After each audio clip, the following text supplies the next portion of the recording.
Carter Brown Mysteries. Adventures in excitement and suspense, based on the best-selling novels by the slick storytelling sensation, Carter Brown.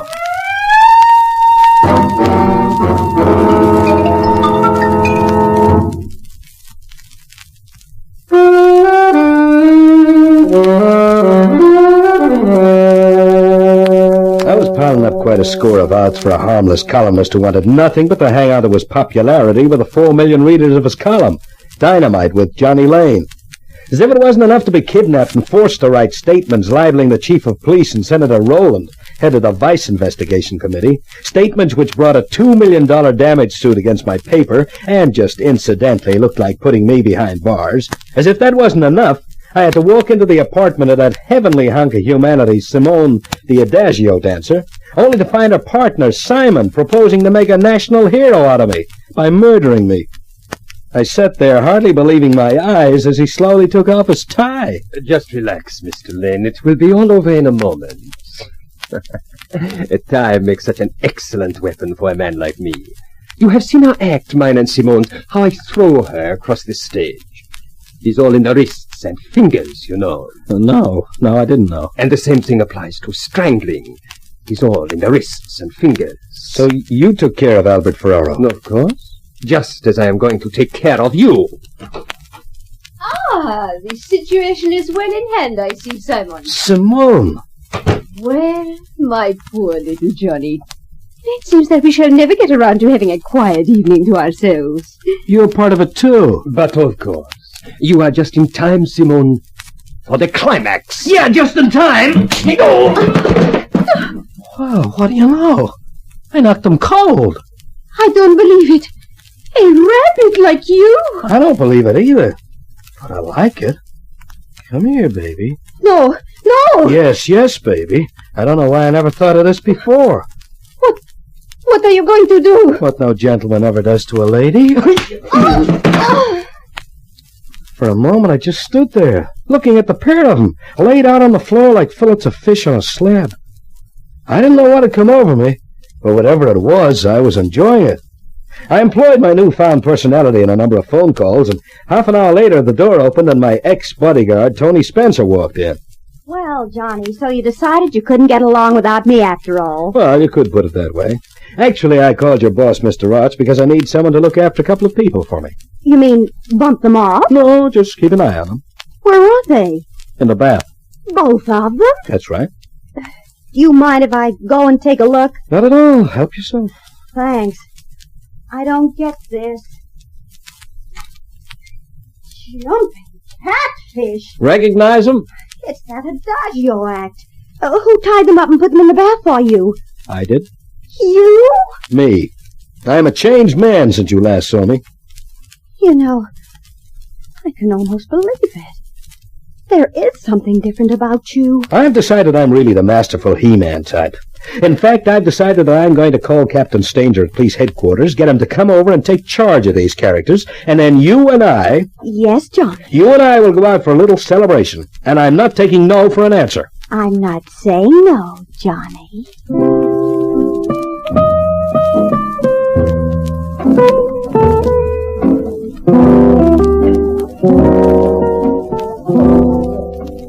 Your evening paper, Monsieur Lane. Oh, thanks, Jules. Here, Tommy, take a look at this. Right in the front page.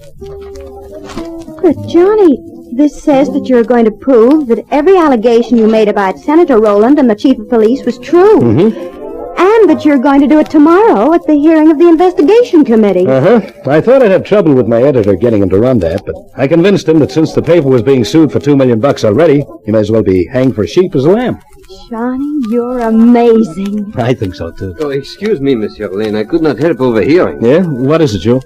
If you really intend to prove your accusations, Monsieur Lane, I think I can help you. Yeah? How? We are not immune to racketeers here. We have to pay our tribute to stay in business.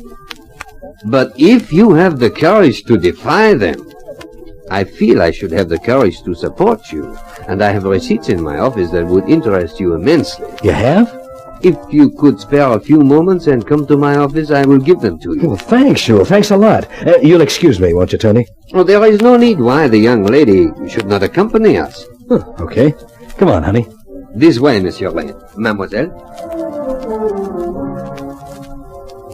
Here we are. Please go in, Monsieur Lane. I have a gun at your back, and I would not like a corpse littering my corridor. Jules, what is this? Inside, Monsieur Lane. You too, Mademoiselle. Hello, Johnny. Thelma. That's right. Pleased to see me? In 2 words, no. Thelma, it is true. What it says in his column. He threatens to prove his accusation. The accusations you made me right, baby. I wish you'd kept your nose out, Johnny. If Simon hadn't bungled his job, you'd have been dead before you could have written that. Yeah, but he did bungle his job. And he's now tucked away quietly waiting for the inquiry to start tomorrow when he's going to do a little talking. But you're going to tell us where to find him. I don't think I am. That's one for the books. Johnny Lane, a top guy. You're a lily, Johnny. Why, you'd faint if anyone swatted a fly in front of you. Would I? Come on! Let her go, shoot. No, you won't. Nice work, Tony. Would you like me to break his arm, Johnny? No! Not yet, honey. Now then, I'm at the business end of the gun. I'll have a few answers. You, Jules, where do you fit in? You're the leader of the opposition that Simon told me about, huh? Yes, I handled the distribution angle for Roland for a long time, but it got too good as far as he was concerned. He switched some of it to Lou Prager at the Blue Diamond. My takings were cut by half. Then when Thelma came along and put me in the picture, I thought it was time I did something. You'll do something, all right. A nice long stretch. As for you, Thelma, you'll fry. What are you talking about? The Ferraro killing. The nylon stocking that strangled him was a sure clue that a woman killed him. That's a lie. I never killed him. It was Simon. Oh, I think he'll say it was you. And his partner, Simone, will back him up. That's 2 to 1. But I didn't kill him. I swear it. Oh, I believe you. I know Simon did it. He likes strangling. But I don't think anyone else will believe you. Johnny, I'll talk. I'll tell you everything I know about the senator and about O'Byrne, but don't send me up on a murder rap. I'll talk, Johnny. I'll talk.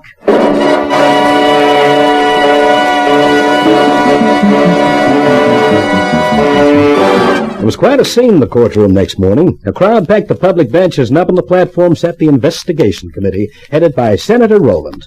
An imposing figure, gray-haired, substantial, the complete picture of an honest, straightforward American politician. He made his opening speech, a blend of fancy platitudes and phony patriotism. Then he got around to me. The chief protagonist of the accusations made against the committee, and in particular against the chief of police O'Byrne, is here today, and so this committee has decided that in the interests of justice, this matter should be dealt with first of all. I hereby call John Lane to appear before the committee. Have you a lawyer, Mr. Lane? You're entitled to legal advice. I don't need any, thanks. Very well. You are John Lane. Yes? You're employed as a journalist. A columnist. That's one step up or down, depending how you feel about it. Certain statements have appeared in your column, and as a result of them, certain writs have been issued against your newspaper and yourself for damages for libel. Is that correct? I understand, so. Then, Mr. Lane, you will agree that these statements of yours are either true or false. Naturally. If they are false, I'm wasting the committee's time in questioning you. Presumably. And if they are true, it's then up to you to prove it. Quite. Very good, Mr. Lane. How do you propose to do that? I'd like to ask some questions, if I may. To whom do you wish to address your questions? To the chief of police, to you, Senator, and various other people. Very well. You may call whom you please, Mr. Lane. Thank you. I'd like to call Chief of Police Michael O'Byrne. Chief, I'm not too good in formal procedure, so I guess we can take it as read that you're Chief of Police and your name is Michael O'Byrne. Very well. Chief, how much do you earn a year? Senator, do I have to answer that question? It's public knowledge, Chief. Anyone can find out by reading the city ordinances. Your salary is $10,000 a year. If you know, why ask? And you earn $10,000 a year. Yes. No more? Of course not. Does your wife work? No. Mr. Lane, we have not unlimited time. I'm afraid I don't see the point of these questions. You will, Senator. Now, Chief, if your income is $10,000 a year and your wife doesn't work, how is your wife able to deposit $2,000 a month into her bank account? It's a lie. Not according to this statement obtained from the manager of a bank by Captain Stanger of the police department. According to this statement, your wife has at the moment a total of some $28,000 in her account, and $2,000 are paid in regularly on the 8th day of every month. The deposits are made by a Mr. Smith. Mr. Lane, there's probably some quite simple explanation of this. I cannot tolerate the chief being put through the hoop just for the sake of satisfying your craving for publicity. Very well, Senator. I'm prepared to waive any further questioning of the chief of police. Instead, I'd like to call Thelma Radley. What? If you look, you'll see her coming in now, together with 3 people who are here to prove my statements. Will Miss Radley step forward, please? With pleasure. Tell me, you wouldn't do this. Wouldn't I? My name is Thelma Radley, and until 6 weeks ago I lived in an apartment on Dane Street, which was wholly maintained by Senator Rowland. During the previous 6 months when I was with him, he made me his confidant concerning many of his business affairs. I learned that he controlled the vice rackets of this city. The chief of police was paid $2,000 a month to cooperate with Rowland and leave the rackets alone, and...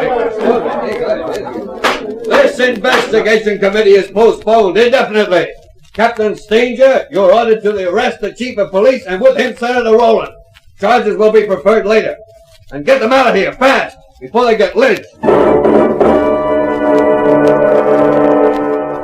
Oh, Johnny, you were wonderful. You think so, Tony? Oh, yes. The way you handled things in that courtroom. Why, they ought to make you district attorney. Hey, that mightn't be a bad idea at that. I don't see why I shouldn't run for DA. I've got a better proposition. Yeah? What? How'd you like to be my bodyguard permanently? Miss Spencer, is this a proposal of marriage? Uh-huh.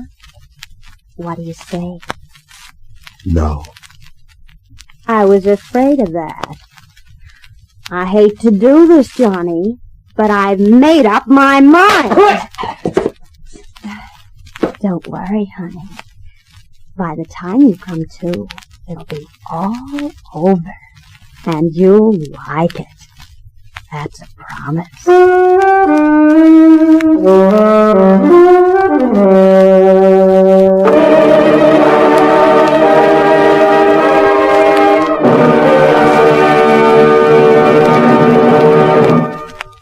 This is Carter Brown. You know, there are some stories that you get a real kick out of writing. Call for a Columnist was one of them. I only hope you enjoyed it as much as I did. Next week I'll be back to present another of my books for you. This one is called Assignment Trouble, and it has an Australian background combining journalism and public relations. A combination which is just plain murder. So for now, this is Carter Brown saying, be seeing you, I hope.